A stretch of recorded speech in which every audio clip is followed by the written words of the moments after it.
Le système solaire ne se résume pas aux planètes, à la ceinture d'astéroïdes ou à Pluton.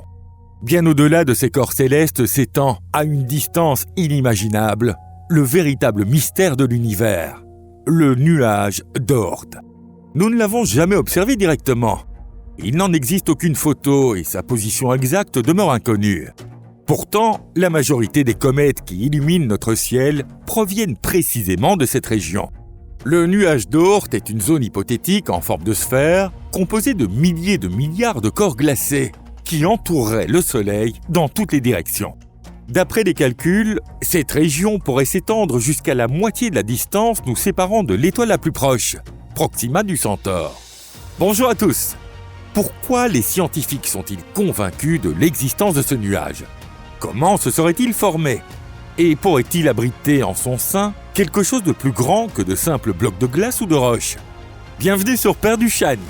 Aujourd'hui, partons vers les confins du système solaire, là où la réalité rencontre l'hypothèse.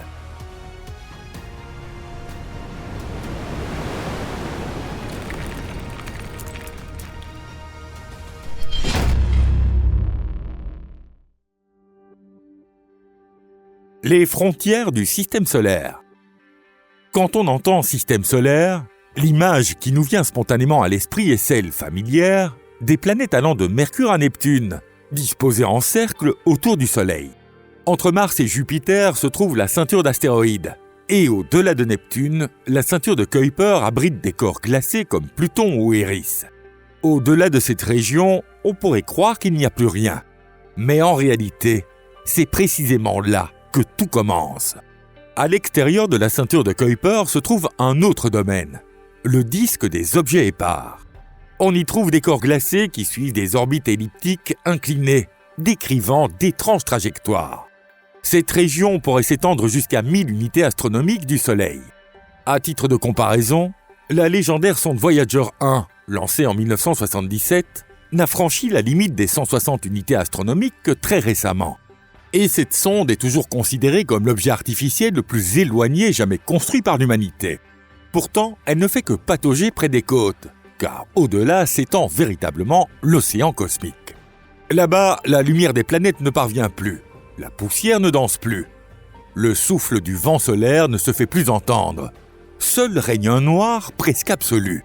Et quelque part dans cette obscurité se cache peut-être le nuage d'Oort. Cette structure que les scientifiques n'ont encore jamais vue, mais qu'ils soupçonnent avec conviction. Qu'est-ce que le nuage d'Oort? Le nuage d'Oort est une région sphérique hypothétique composée de corps glacés qui entourerait le Soleil dans toutes les directions. Nous ne sommes pas en mesure de l'observer directement.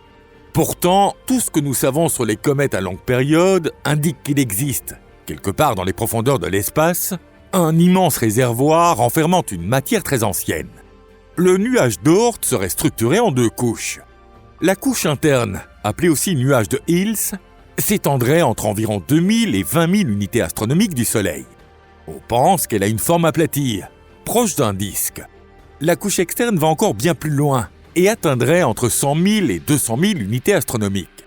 Cela correspond à environ 2 années-lumière, soit la moitié de la distance qui nous sépare de l'étoile la plus proche, Proxima du Centaure. Contrairement à la couche interne, la couche externe serait quasiment sphérique. Selon les estimations, le nuage d'Oort contiendrait plusieurs milliers de milliards de corps célestes, dont beaucoup feraient plus d'1 kilomètre de diamètre. Mais l'espace entre ces objets est si vaste qu'en moyenne, il serait séparé par des dizaines de millions de kilomètres. Alors pourquoi n'avons-nous toujours pas réussi à observer ces objets? La raison est simple. Tout d'abord, ces corps sont extrêmement sombres. Ensuite, ils sont situés à des distances incroyablement lointaines. Ainsi, même les télescopes les plus puissants d'aujourd'hui ne peuvent pas détecter directement des objets aussi éloignés. Mais ce n'est pas parce qu'on ne peut pas les voir qu'ils n'existent pas. D'ailleurs, qu'est-ce qui a poussé les scientifiques à supposer qu'un immense nuage de glace et de roches existe bien au-delà de Pluton? Là encore, la réponse est simple. Les comètes. Les comètes sont comme des voyageuses qui traversent le système solaire intérieur en laissant derrière elles une traînée de gaz et de poussière. Mais à chaque passage près du Soleil, elles se dégradent peu à peu. La glace s'évapore, leur trajectoire se modifie, et nombre d'entre elles finissent par se fragmenter. Si les comètes avaient séjourné pendant des milliards d'années dans la partie interne du système solaire, comme les planètes, elles se seraient déjà entièrement désintégrées. Pourtant, au moins une fois tous les 2 ou 3 ans, nous observons au télescope une nouvelle comète venue d'ailleurs. Cela signifie qu'il doit exister quelque part un réservoir qui alimente constamment le système solaire en nouvelles comètes. Cette idée a vu le jour au milieu du XXe siècle. En 1950, l'astronome néerlandais Jan Oort a analysé les trajectoires de centaines de comètes et a identifié une certaine régularité. De nombreuses comètes suivaient des orbites s'étendant sur plusieurs dizaines de milliers d'unités astronomiques et semblaient n'avoir jamais approché le Soleil auparavant. Autrement dit, ces comètes provenaient d'une région lointaine, hors de portée de l'influence gravitationnelle du Soleil et d'une même origine. Pourtant, leur vitesse n'était pas suffisante pour échapper à l'attraction solaire et quitter définitivement le système solaire. En clair, les comètes ne viennent pas de l'espace interstellaire. Ce sont de vieux fragments de nous-mêmes, éjectés il y a plusieurs milliards d'années. Et aujourd'hui, réveillés par la gravité, ils reviennent des confins du cosmos. C'est ainsi qu'Oort a compris qu'au-delà de l'orbite de Neptune, devait exister un immense dépôt de matière cométaire, vestige de la naissance du système solaire. On y découvrit par la suite qu'un autre astronome, l'Estonien Ernest Öpik, avait proposé une idée similaire. Depuis ce moment-là, l'hypothèse du nuage d'Oort est considérée comme la meilleure explication à l'origine des comètes à longue période. Ces comètes sont des voyageurs lointains qui, une fois tous les 10 ou 20 000 ans, reviennent vers nous, portant une matière plus ancienne que la Terre elle-même. Comment le nuage d'Oort s'est-il formé ? Pour comprendre l'origine du nuage d'Oort, il faut remonter 4,5 milliards d'années, au commencement de l'histoire du système solaire. À cette époque, un immense disque protoplanétaire de poussière, de roches et de glace tournait autour du jeune Soleil. C'est à partir de cette matière chaotique que se sont formées les planètes, les satellites, les astéroïdes et des milliards de petits corps célestes. Lorsque Jupiter, Saturne, Uranus et Neptune ont atteint leur taille actuelle, leur gravité a commencé à jouer 2 rôles distincts. D'un côté, leur force gravitationnelle attirait la matière environnante, capturant de nouveaux satellites et astéroïdes. De l'autre, elle se comportait comme une véritable fronde gravitationnelle. Tout dépendait alors de la vitesse à laquelle les objets s'approchaient de la planète. Si leur vitesse était inférieure à la vitesse de libération de la planète, ils entraient en collision ou restaient captifs comme satellites. Mais si leur vitesse dépassait cette vitesse critique, la gravité planétaire modifiait leur trajectoire et les éjectait souvent au-delà de toutes les orbites connues. Ces milliards de collisions et de perturbations orbitales ont peu à peu nettoyé les régions internes de l'excès de débris. Toutefois, certains objets éjectés sont restés en équilibre à la limite de l'influence gravitationnelle du Soleil. Trop éloignés pour revenir, mais pas assez rapides pour quitter complètement le système solaire. Avec le temps, ces corps ont été dispersés dans toutes les directions sous l'effet des forces de marée galactique et des rencontres aléatoires avec d'autres étoiles. C'est ainsi qu'un disque plat est devenu une immense structure sphérique, le nuage d'Oort, qui gravite paisiblement à plusieurs années-lumière du Soleil. Certains scientifiques estiment aussi que, lorsque le Soleil faisait encore partie d'un jeune amas d'étoiles, il a pu capturer quelques objets issus de ses voisines stellaires. C'est ainsi qu'au fil des millions d'années est née cette immense structure glacée, invisible ou presque, semblable à un cercueil figé contenant les souvenirs les plus anciens du système solaire. Peut-on vraiment considérer que le nuage d'Oort n'existe pas ? Théoriquement, c'est possible. Après tout, personne ne l'a jamais observé directement. Mais cela soulève alors une autre question. D'où viennent donc ces comètes à longue période, qui arrivent de toutes les directions vers le Soleil avant de replonger dans l'espace profond ? Si ce n'est pas le nuage d'Oort, qu'est-ce que c'est ?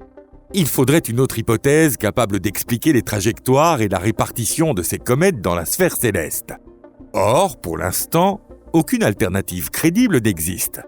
Le nuage d'Oort n'est pas un dogme, mais un modèle fonctionnel qui explique au mieux les observations. Ce modèle unifie les mouvements des comètes, l'évolution du système solaire et l'influence des étoiles lointaines en un tout cohérent. En d'autres termes, même s'il ne peut pas être observé directement, il reste aujourd'hui la meilleure explication que la science moderne puisse offrir. Et peut-être qu'un jour, un nouveau télescope parviendra à capter la faible lueur d'un de ces corps glacés lointains, confirmant ainsi cette hypothèse de façon définitive. au-delà de l'orbite de Neptune. Le nuage d'Oort est comme une ombre invisible du système solaire, marquant la frontière entre le connu et l'inconnu. Tant que nous ne pourrons pas y envoyer une sonde, il restera inaccessible à nos télescopes. Pourtant, presque toutes les données d'observation, les mouvements des comètes, leur trajectoire, leur répartition dans le ciel, pointent vers l'existence du nuage d'Oort. C'est la plus ancienne archive du système solaire, renfermant silencieusement des fragments de l'époque de sa naissance. Ces corps glacés pourraient bien contenir la matière originelle qui a donné naissance aux planètes et qui, finalement, a mené à notre existence. Un jour peut-être, l'une des sondes du futur franchira cette frontière obscure et capturera pour la toute première fois l'image d'une particule du nuage d'Oort. Pour l'heure, le nuage d'Oort demeure une entité poétique, symbole de la limite entre notre savoir et ce qui nous échappe encore. Nous comprenons la formation des étoiles et nous sommes même capables de mesurer les trous noirs.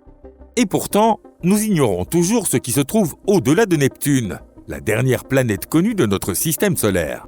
En réalité, nous ne savons même pas avec certitude si Neptune est vraiment la dernière planète. Une hypothèse évoque l'existence d'une 9e planète, dont la masse serait entre 5 et 10 fois supérieure à celle de la Terre. Cette idée vient du fait que les objets glacés les plus éloignés, au-delà de Neptune, semblent suivre des orbites étrangement regroupées. Selon les calculs, cette planète hypothétique suivrait une orbite extrêmement allongée, inclinée de 15 à 25 degrés par rapport au plan de l'écliptique, et mettrait plusieurs milliers d'années à faire le tour du Soleil. Mais cela, c'est une autre histoire. Si vous avez trouvé cette vidéo intéressante, n'oubliez pas de laisser un petit pouce bleu. Et si ce n'est pas encore fait, pensez à vous abonner à la chaîne. Merci beaucoup pour votre attention. À très bientôt et au revoir.